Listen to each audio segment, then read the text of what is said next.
அனைவருக்கும் வணக்கம். JLPT N2 grammar பற்றி விவாதிச்சுட்ருக்கோம். அந்த வரிசையில் இன்று 5வது காணொளி. இன்றைக்கி நம்ம விவாதிக்க போகிற கிராமர் வந்து நீ கக்கவராசு. நீ கக்கவராசு இதனுடைய அர்த்தம் வந்து ஒரு விஷயத்தை பொருட்படுத்தாமல் அப்படின்ற ஒரு அர்த்தத்தில் உபயோகப்படுத்துகிற கிராமர். பெரும்பாலும் இந்த கிராமர் வந்து வானிலை, ஒருத்தரோட சமுதாயத்தில் இருக்க அவரோட பொசிஷன், ஒருத்தவங்களோட ப்ரிஃபரன்ஸ், இது இல்லாமல் இந்த விஷயம் இருந்தாலும் இல்லை என்றாலும், இவ்வாறு நடந்தாலும் நடக்கவில்லை என்றாலும் அப்படின்ற அர்த்தத்தில் அதிகமாக பயன்படுத்துகிற கிராமர். இந்த கிராமரோட பேட்டர்ன் வந்து நவுன் ப்ளஸ் நீ கக்கவராசு, இது இல்லாமல் வேர்ப் ப்ளஸ் நீ கக்கவராசு. ஸோ பெயர்ச்சொல் வினைச்சொல் ரெண்டு இடத்துலையுமே வந்து இந்த கிராமர் வந்து பயன்படுத்துவாங்க. இதற்கான உதாரணங்களை பார்க்குறதுக்கு முன்னாடி இப்போ நான் முன்ன சொன்ன மாதிரி இதோட வெவ்வேறு விதமான சூழ்நிலைகள் எந்தெந்த இடத்துல உபயோகப்படுத்துவாங்கன்னு சொன்னேன். அதற்கான ஜப்பானி வார்த்தைகளையும் கொஞ்சம் கற்றுக்கலாம். முதலாவதாக தென்கோ. தென்கோ அப்படின்னா வானிலை. வானிலை வந்து தென்கி அப்படின்னு சொல்லுவாங்க பொதுவாக. தென்கோ அப்படின்னாலும் வானிலை தான். இது இல்லாமல் கொனோமி. கொனோமினா ப்ரிஃபரன்ஸ், ஒருத்தவங்களோட விருப்பம். அடுத்ததாக வந்து சீயா. சீயா அப்படின்னா சோஷியல் பொசிஷன், சமுதாயத்தில் அவங்களோட நிலை. அருநாஷி. அருநாஷினா இருக்கு இல்லை. சுரு ஷினாய். சுரு அப்படின்னா செய்கிறது, ஷினாய் அப்படின்னா செய்யவில்லை. ஸோ சுரு ஷினாய்னா செய்கிறது, செய்யாமல் இருக்கிறது. ஸோ இந்த மாதிரி சூழ்நிலைகள் எல்லாம் இந்த நீ கக்காவராசு அப்படிங்கிற கிராமர் வந்து பயன்படுத்துவாங்க. இதற்கான சில உதாரணங்களை இப்போதைக்கு பார்க்கலாம். முதலாவதாக கொக்குமின் செத்தானோ ரியோ கின்வா ஹென்கோனி நரிமாஷ்டா வஷிட்சுவா நின்சுனி கக்காவராசு நிஜிகான் சென்யன்னி நரிமாஷ்டா. கொக்குமின் சென்டர் அப்படின்னா சிட்டிசன் ஹால், அதாவது அந்த சமுதாய கூடம் அப்படின்னு சொல்லலாம். கொக்குமின் சென்டானோ ரியோகின். ரியோ அப்படின்னா பயன்படுத்துதல், ரியோகின் அப்படின்னா அதற்கான விலை. ஸோ அந்த சமுதாய கூடத்தை பயன்படுத்துறதுக்கான அமௌண்ட்.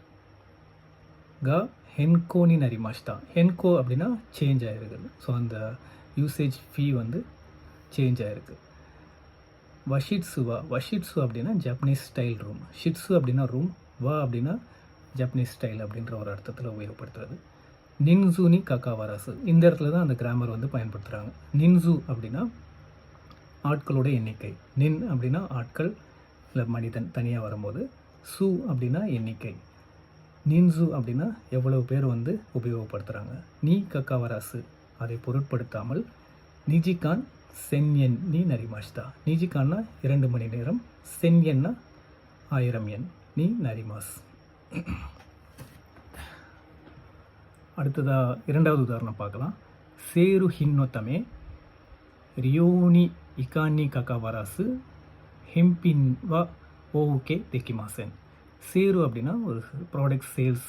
இது பெரும்பாலும் வந்து ஏதோ ஒரு ஆஃபரில் சேல் பண்ணுறது வந்து சேரு அப்படின்னு சொல்லுவாங்க. ஹின் அப்படின்னா அந்த சேல்ஸில் இருக்க பொருள். ஹின் அப்படின்னா பொருள் அப்படின்னு அர்த்தம். ரியூனோ இக்கானி கக்காவராசு. ரியூ அப்படின்னா காரணம், இக்கான்னா அது வந்து நீங்கள் அதில் ஏதோ ஒரு ப்ராப்ளம் இருந்து அதற்காக ஒரு டிஸ்சாட்டிஸ்ஃபேக்ஷன் ஆகிறது வந்து இக்கான் அப்படின்னு சொல்லுவாங்க. ஸோ ரியூனோ இக்கான்னா நீங்கள் எதற்காக டிஸ்சாட்டிஸ்ஃபேக்ஷன் ஆகுறீங்களோ அதனுடைய காரணம்.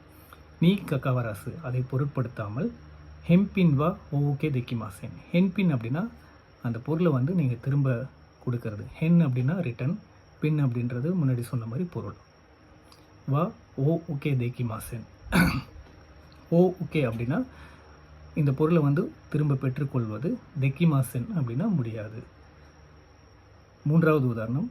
கைகிதே ஹத்சுகென் சுரு ஷினாய் நீ கக்காவராசு. கைகி அப்படின்னா மீட்டிங். ஹத்சுகென் அப்படின்னா ஒரு ஸ்டேட்மெண்ட்டை வந்து சொல்கிறது. ஒரு மீட்டிங்கில் வந்து ஒரு ஸ்டேட்மெண்ட்டை சொல்கிறாங்க. சுரு ஷினாய். சுரு ஷினாய்னா அந்த ஸ்டேட்மெண்ட் கொடுக்குறாங்களோ கொடுக்கலையோ.